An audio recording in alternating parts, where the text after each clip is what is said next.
Seringkali kita mengaku bahwa kita sebagai orang Kristen yang sudah dewasa dan sebagainya, sehingga dengan mulut kita menghargai orang lain bahwa dia masih kanak-kanak dan sebagainya.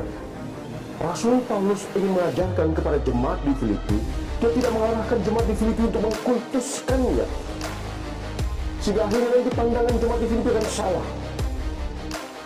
Dia tidak membimbing jemaat itu pada pengkultusan pribadinya. Puji Tuhan, kembali kita bertemu di dalam channel pelayanan Yepta Servant of God. Dan puji Tuhan, kita masih tetap diberikan kesempatan untuk memuji, memuliakan Tuhan, bekerja, beraktivitas. Itu semua karena kemurahan Tuhan, ya. Oleh sebab itu, saudara-saudara kasih dalam Tuhan Yesus Kristus, kita mengucap syukur atas semuanya itu. Dan terlebih bangsa kita beberapa hari yang lalu sudah melakukan pemilihan umum atau pesta demokrasi untuk seluruh rakyat Indonesia. Dan saya berharap saudara sudah melakukan tugasnya sebagai warga negara, kewajibannya sebagai warga negara untuk memilih pemimpin di masa mendatang. Dan biarlah semuanya itu kita serahkan kepada Tuhan, supaya Tuhan berkenan atas negara kita di masa-masa yang akan datang. Tiba saja saat ini kita kembali merefleksi hidup kita. Apa yang sudah kita perbuat, apa yang sudah kita lakukan, baik untuk diri sendiri, untuk keluarga, untuk negara, atau untuk Tuhan. Bagi saudara mungkin saat ini yang mencalonkan diri sebagai calon legislatif dan sebagainya, mungkin saudara saat ini sedang menanti hasil keputusan KPU, menetapkan hasil saudara ditempatkan di mana, atau loloskah saudara atau tidak. Tetapi sebagai anak Tuhan, saya hanya berpesan, jika memang Tuhan berkehendak atas hidupmu, berjuang melalui jalur birokrasi, maka kehendak Tuhan terjadi atas saudara. Tetapi sebaliknya, jika saudara mungkin tidak jadi, saudara juga tidak perlu putus asa. Kembali ke niat saudara dari awalnya, untuk apa saudara mencalonkan diri menjadi calon legislatif dan sebagainya. Sebagai anak-anak Tuhan, saya memperingatkan saudara atau memberikan nasihat kepada saudara bahwa kalau kita sudah melakukan sepenuhnya untuk kemuliaan nama Tuhan, maka kehendak Tuhan terjadi atas hidup kita. Kalaupun tidak jadi, saudara tidak perlu berputus asa atau berlarut-larut dalam kesedihan, menyalahkan sana dan sini. Tetapi saudara juga harus introspeksi diri. Saudara merenung bahwa hidup saudara tidak selesai sampai di sini. Ada tugas saudara yang belum selesai. Entah itu mungkin dengan kehidupan saudara, entah itu mungkin dengan bisnis saudara, dan sebagainya dan sebagainya. Nah, saudaraku yang kekasih dalam nama Tuhan Yesus Kristus, pada saat kita menghadapi ujian, pada saat kita menghadapi satu permasalahan, di situ juga kita dituntut untuk tampil sebagaimana layaknya kita sebagai anak-anak Tuhan, yang harus mencontoh, mencerminkan apa yang menjadi panutan kita. Ujian datang untuk mendewasakan iman kita, semakin hari semakin baik, semakin baik. Kalau diizinkan Tuhan, ujian itu datang kepada kita, maka itu berarti kita masih diberikan kesempatan oleh Tuhan untuk naik level kita dari tingkat 1 ke tingkat 2 dan seterusnya dan seterusnya. Kalaupun terasa berat bagi kita, diperlukan sikap yang dewasa dalam menghadapi segala sesuatu itu. Seringkali umur tidak menjamin seseorang itu menjadi dewasa sesuai dengan tingkatan umur tersebut. Ada kalanya karena pengalaman hidup secara usia dia masih muda, tetapi kedewasaan cara dia berpikir terbentuk karena dia mau mengikuti proses demi proses yang berlaku atas hidupnya. Orang mungkin yang dilahirkan dari keluarga yang sederhana, untuk mendapatkan sesuatu dia harus berjuang bersama keluarganya, maka kelak dia juga akan bertumbuh menjadi pribadi yang tangguh. Dia tak gampang mengeluh, tetapi melaksanakan pekerjaan itu dengan sungguh-sungguh, karena dia tahu tanpa dia menggerakkan badan, dia tidak dapat menerima makanan itu atau menerima berkat itu. Itu seperti yang Tuhan ajarkan kepada kita. Lalu firman Tuhan katakan, lihatlah burung-burung di udara, dia tidak menanam, tetapi dia memanen, dia menikmati hasil itu. Artinya apa? Tuhan sudah sediakan itu semua. Tuhan tidak memberikan makanan burung itu di sarangnya, tetapi membiarkan burung itu lepas, meninggalkan sarangnya untuk menerima berkat itu.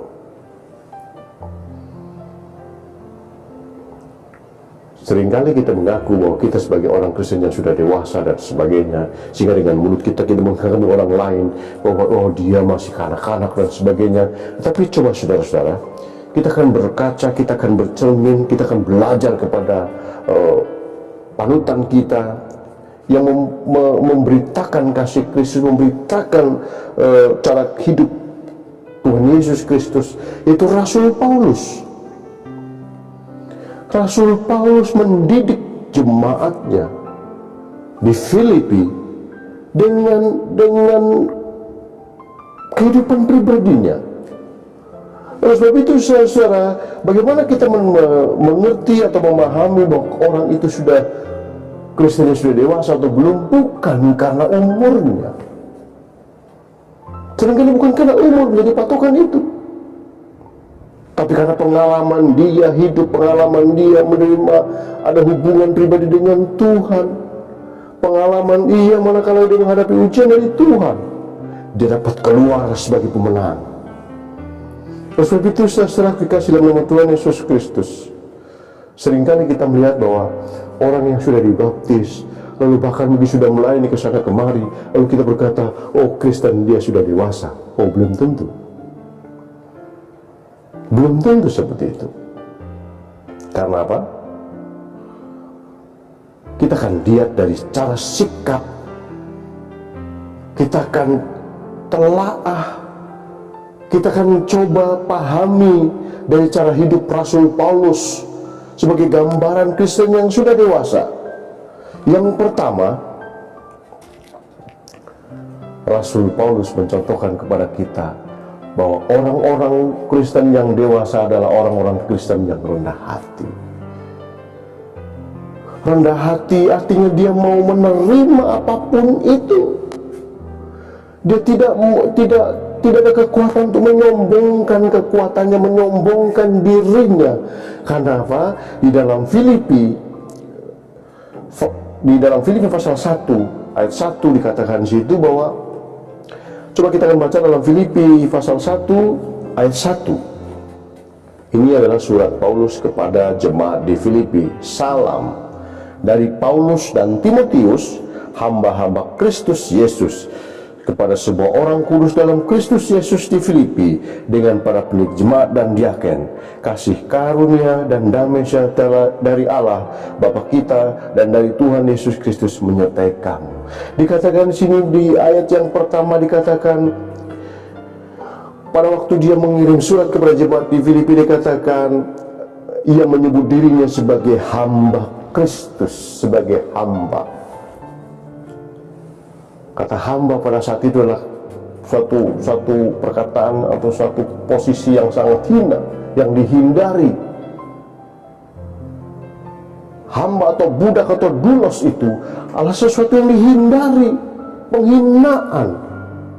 Tapi bayangkan saudara-saudara, Rasul Paulus mengatakan begini, dari Paulus dan Timotius, hamba Kristus Yesus, seorang hamba yang menaati penuh panggilan Tuhan itu. Dia rendah hati, yang menyebut dirinya hamba, ya tidak menonjolkan pribadinya. Nah, itu adalah satu gambaran Rasul Paulus ingin mengajarkan kepada jemaat di Filipi. Dia tidak mengarahkan jemaat di Filipi untuk mengkultuskannya, sehingga akhirnya nanti pandangan jemaat di Filipi akan salah. Dia tidak menggiring jemaat itu pada pengkultusan pribadinya atau mengkultuskan Paulus, sehingga akhirnya nanti pemberitaan tentang Yesus tenggelam karena kebesaran Paulus itu. Nah, saudara-saudaraku kasih dalam nama Tuhan Yesus Kristus. Jadi orang yang rendah hati adalah ciri orang yang bertumbuh, ciri orang yang dewasa di dalam Tuhan. Jadi ciri orang yang dewasa dalam Tuhan adalah orang yang rendah hati.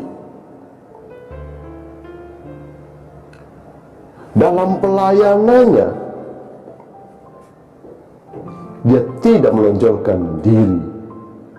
Dia tidak menganggap bahwa semuanya terjadi karena saya berbuat, saya lebih hebat dari siapapun. Bahkan cenderung mengarahkan jemaat untuk mengkultuskan dirinya, sehingga yang lain tidak ada apa-apanya. Tapi Rasul Paulus mencontohkan kepada kita, ia seorang yang rendah hati. Dia mengakui diri hanya sebagai hamba, sebagai doulos, sebagai orang yang hina pada saat itu. Nggak seperti sekarang sebutan pelayan Tuhan itu keren dan sebagainya. Tidak seperti dulu. Sebagai pelayan adalah posisi yang hina. Nah, tapi saudara-saudaraku yang kasih dalam nama Tuhan Yesus Kristus, saudara bisa perhatikan Rasul Paulus yang menurut dalam Kisah Rasul pasal 16 adalah seorang pendiri gereja di Filipi itu, di daerah Filipi. Tetapi dia tidak menyombongkan diri. Dia hanya menganggap dirinya sebagai hamba. Tapi ada berapa banyak, mungkin baru melayani 1.000, 2.000 orang atau berapa orang, sudah membanggakan diri dan cenderung mengarahkan jemaatnya, mengkultuskan dirinya, sehingga segala sesuatu harus melalui dirinya.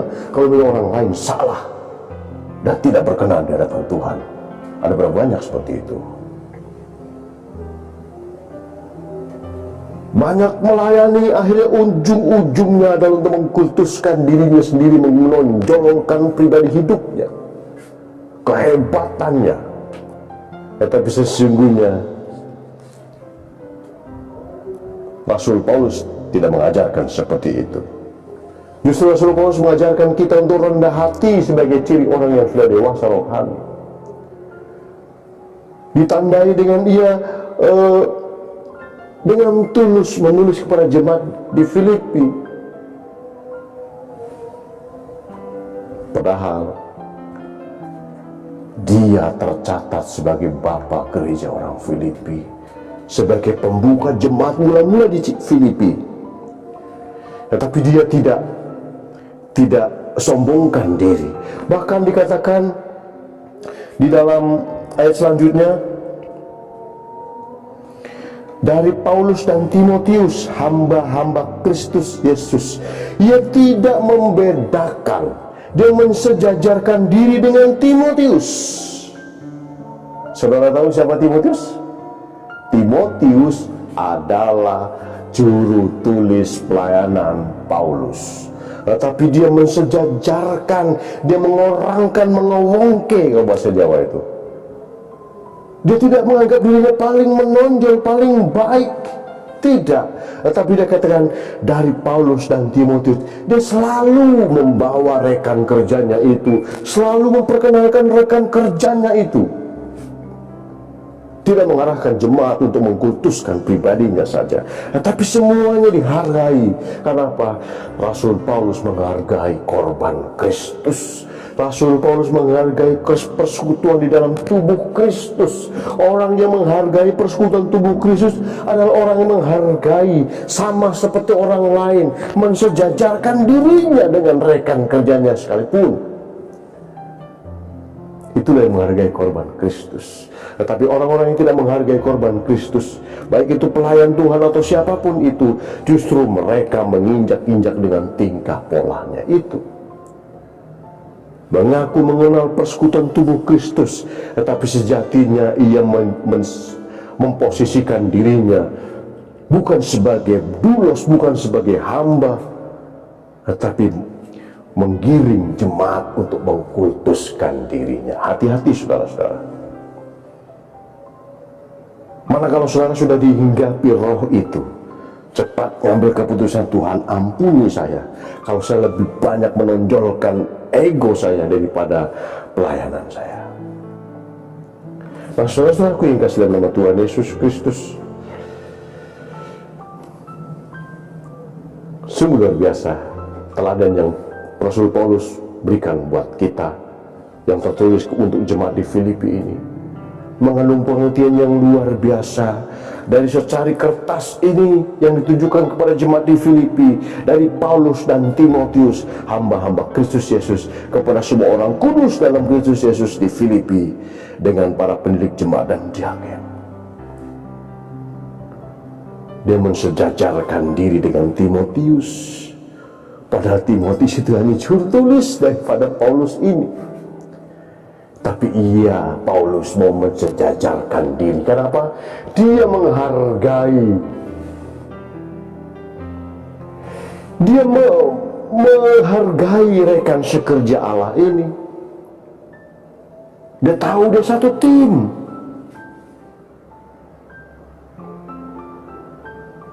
Karena Rasul Paulus memberikan contoh kepada kita. Ialah Kristen yang dewasa. Dia rendah hati.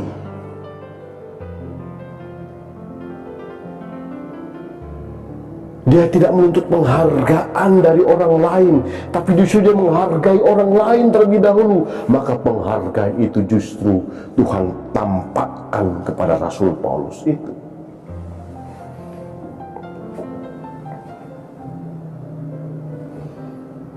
Rasul Paulus menyadari betul bahwa antara dirinya dengan Timotius tidak ada bedanya di hadapan Tuhan. Nah, saudara-saudaraku yang kekasih dalam nama Tuhan Yesus Kristus, itulah yang Rasul Paulus tunjukkan kepada kita, menjadi pedoman kita, menjadi rujukan kita, menjadi contoh buat kita, bahwa dia tidak memandang satu dengan yang lain rendah, tetapi Paulus justru mengajarkan kepada kita untuk menghargai satu dengan yang lain, terlebih itu rekan kerja dan sebagai rekan kantor saudara. Karena sejatinya saudara-saudara, saudara tidak bisa berdiri sendiri, berjalan sendiri.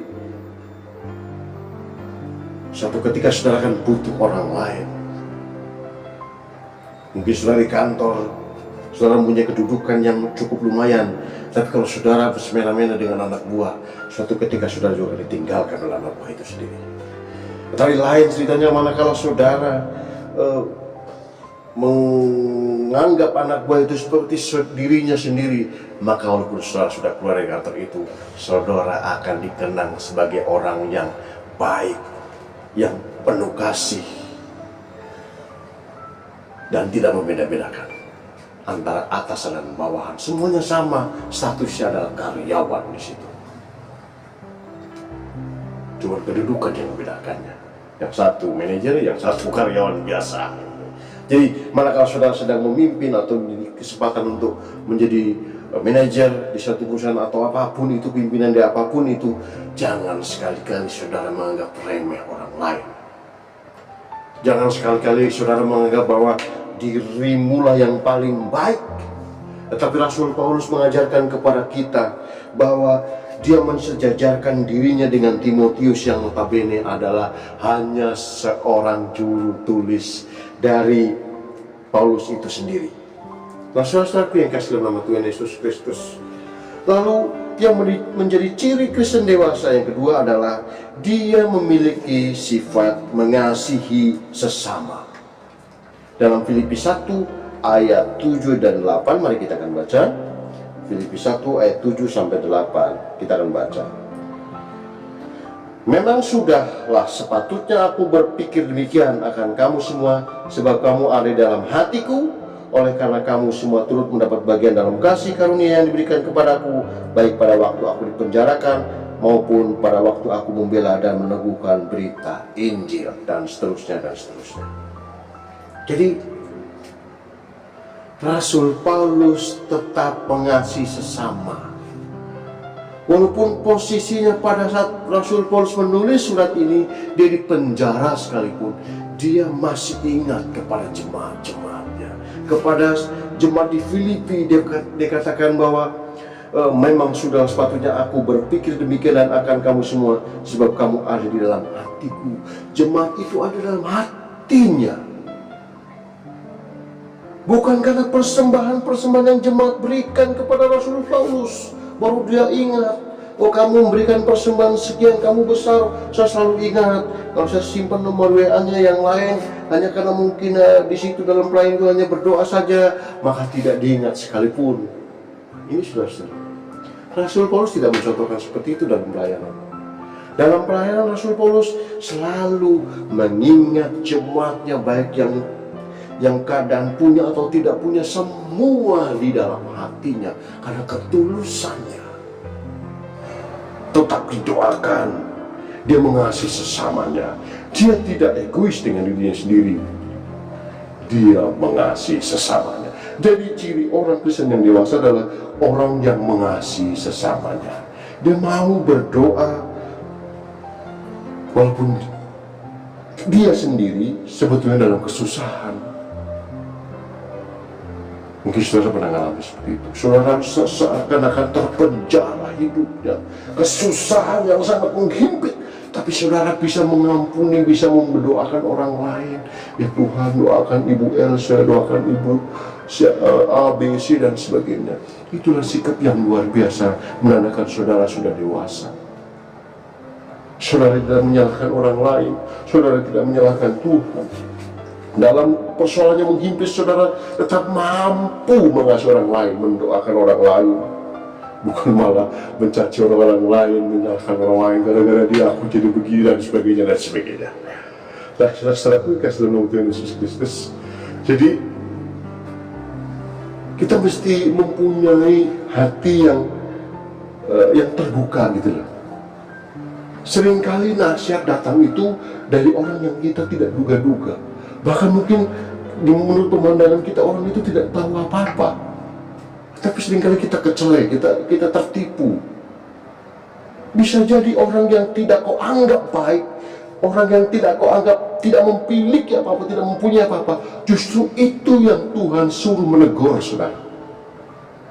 Justru itu yang Tuhan pakai untuk memulihkan hidupmu. Tapi manakala saudara sudah membentengi diri bahwa saudara paling baik, maka tertutup sudah.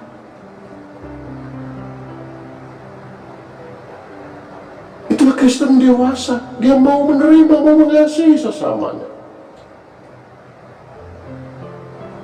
Kalau yang pertama tadi, Rasul Paulus begitu luar biasa mensejajarkan dengan Timotius, karena dia tahu dia bisa pakai, Tuhan bisa pakai siapa saja untuk menjadi saluran berkat atau memberkati atau penasihat bagi dirinya.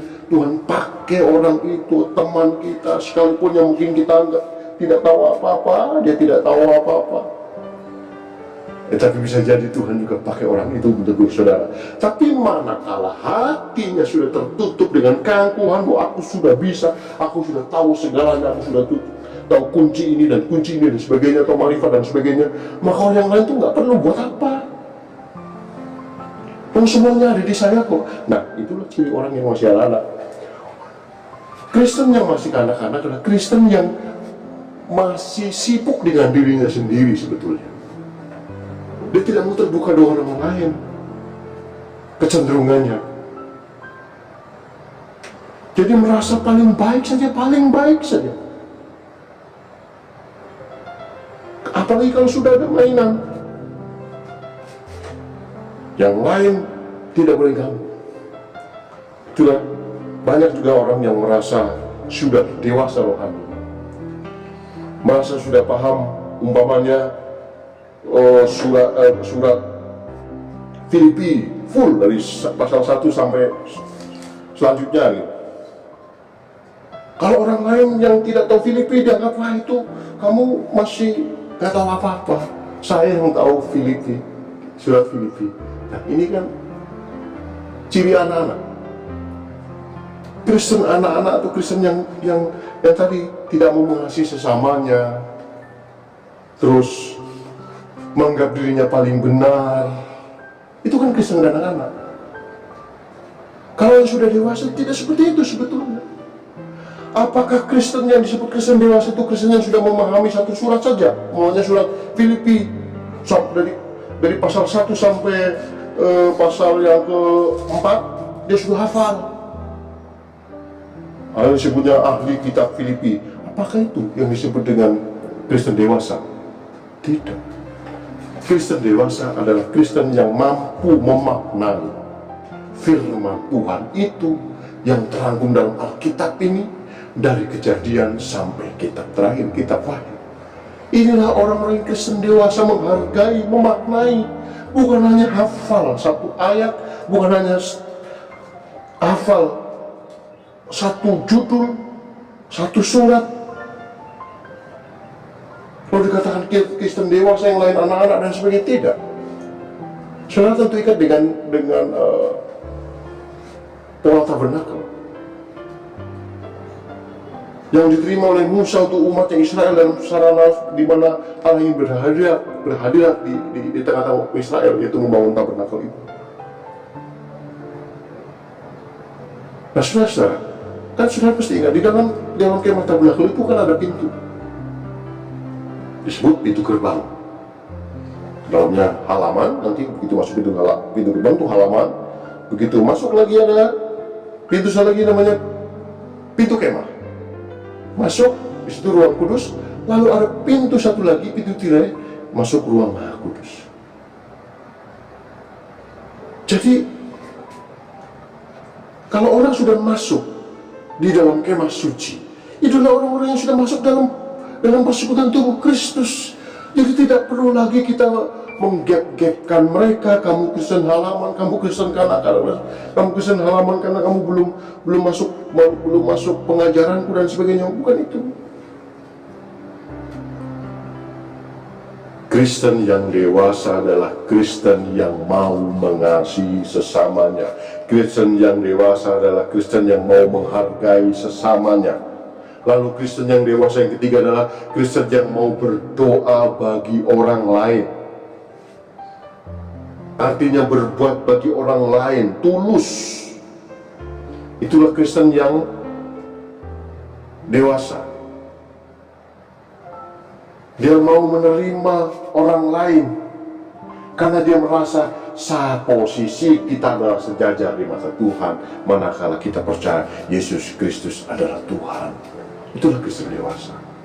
Kalau Kristen kanak-kanak kan tidak. Kita sedang main enak-enak, yang lain datang pasti akan marah. Ngapa kamu? Atau kita kan pegang erat-erat mainan. Dia masih perlu dibantu. Dia belum bisa berdiri sendiri.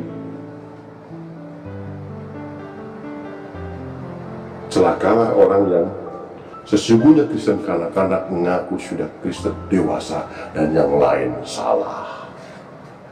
Tapi Rasul Paulus mengajarkan kepada kita di dalam suratnya kepada orang Filipi, kepada jemaat di Filipi, bahwa yang pertama untuk menjadi Kristen, ciri orang Kristen dewasa adalah ia rendah hati. Orang yang rendah hati itu adalah orang yang salah satu ciri orang yang sudah dewasa rohani. Saudara dengan rendah hati melayani satu dengan yang lain. Saudara dengan rendah hati mengakui kelebihan orang lain. Saudara dengan rendah hati mengakui orang lain dipakai Tuhan, bukan hanya dirinya sendiri menurut versinya. Orang yang dewasa rohani adalah orang yang tidak mengkultuskan dirinya. Tapi orang yang rendah hati, orang yang dewasa adalah orang yang rendah hati, yang mau hidup berdampingan bersama sesama anak Tuhan atau sesama pelayan Tuhan. Nah, sejatinya saudara-saudara, pelayan itu adalah doulos. Kalau dalam bahasa kasarnya itu kacu, keset. Jadi kalau keset sudah menyombongkan diri atau sudah tidak mau diatur sama tuannya itu yang di atas, kalau keset itu diatur oleh yang punya rumah, maka keset itu akan dibuang, dicampakkan.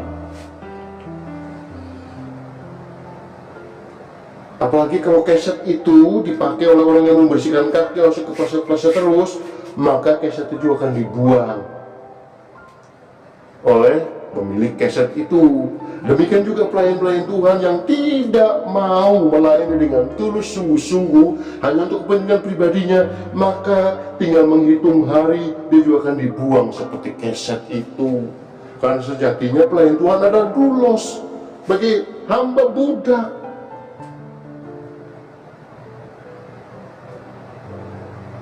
Jadi kalau sampai hari ini kita masih melayani itu kemurahan Tuhan, luar biasa. Marilah kita menyadari bahwa Rasul Paulus mencontohkan kepada kita sungguh luar biasa. Dia memberikan teladan yang luar biasa. Dia mau rendah diri, merendahkan hatinya untuk pelayanan Tuhan, untuk pekerjaan Tuhan. Lalu yang kedua, dia mengasihi sesamanya. Dia menulis dalam suratnya kepada jemaat di Filipi. Jemaat itu ada di hatinya.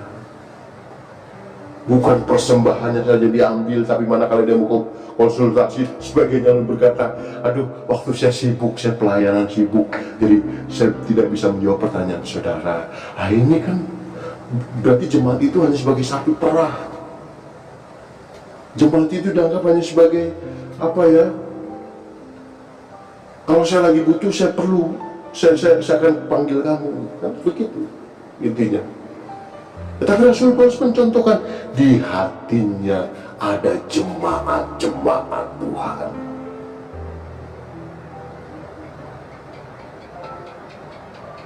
Jadi saudara,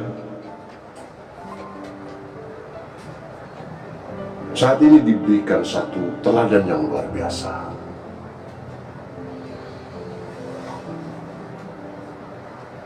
Jadi ukuran atau patokan kita sebagai sebut orang Kristen dewasa atau belum, bukan dari kita sudah dibaptis. Kalau hanya sekedar dibaptis tapi tidak ada pertumbuhan juga, percuma. Dan Kristen begitu-begitu saja. Atau karena kita sudah melayani sana kemari, lalu kita disebut, lalu itu bisa disebut Kristen dewasa, belum tentu juga. Manakala dia tidak bisa memaknai arti korban Kristus untuk pelayanan itu, maka sejatinya ia masih kanak-kanak. Manakala ia masih membeda-bedakan kasta. Kalau kamu tidak seirama dengan saya, kalau kamu tidak paham dengan pengajaran saya, maka kamu sebagai Kristen kanak-kanak. Tidak. Justru kadang-kadang orang yang mengaku orang pengajaran dan sebagainya, dia lupa. Dia terjebak pada kultusme, sanjung pribadi. Lalu merasa akrab dengan Tuhan. Tetapi firman Tuhan mengajarkan kepada kita, saya ulang lagi, ciri orang Kristen dewasa adalah pertama, rendah hati, lalu mengasihi sesama. Yang ketiga, mau berdoa syafaat bagi orang lain. Sekalipun ia dalam kesesakan, sekalipun ia dalam permasalahan hidup yang pelik, tetapi dia mampu mengeluarkan kata-kata doa syafaat untuk orang lain. Mendoakan sesama pelayan Tuhan, Tuhan berkati A, B, C, Tuhan berkati si A yang di Kalimantan, si B yang di Papua dan sebagainya. Doakan. Itulah ciri pelayan, atau ciri anak Tuhan yang dewasa. Mana saudara jauh dari sifat-sifat ini, maka saudara harus perlu belajar lagi lebih banyak untuk menjadi dewasa secara rohani, supaya memiliki hati yang rendah hati, memiliki hati yang mengasihi sesama, dan juga berdoa untuk sesama juga. Seperti Rasul Paulus mengajarkan kepada kita, sungguh luar biasa. Dia melupakan dirinya, dia melepaskan embel-embel dirinya, manakala dia mau tumbaur melayani bersama-sama, bertumbuh bersama-sama. Walaupun dalam kesusahan, dalam kesempitan di penjara, dia tetap mengasihi. Dia katakan, engkau ada di dalam hatiku. Karena Rasul Paulus sangat mencintai persekutuan tubuh Kristus. Dia menyadari bukan dia yang hebat, bukan dia yang baik, bukan dia yang pintar, tetapi karena Tuhan berbelas kasih memberikan kesempatan dia untuk bersaksi bagi kerajaan surga. Sebenarnya saudara juga dan saya mau belajar dari pengalaman surat Filipi ini yang ditulis oleh Paulus, supaya kita hidup ke depan lebih baik dan mampu menghargai rekan kerja kita, mampu menghargai sesama kita, mampu menghargai atasan kita, bawahan kita, semua saling menghargai. Dan akhirnya pada kita akan diberikan satu hati mau mengasihi sesama, mau berdoa juga buat sesama yang lain. Amin. Dan kiranya Tuhan Yesus memberkati. Biarlah Tuhan Yesus Kristus juga senantiasa menuntun kita untuk hari lepas hari semakin baik di hadapan Tuhan. Amin. Salam persekutuan tubuh Kristus. Haleluya.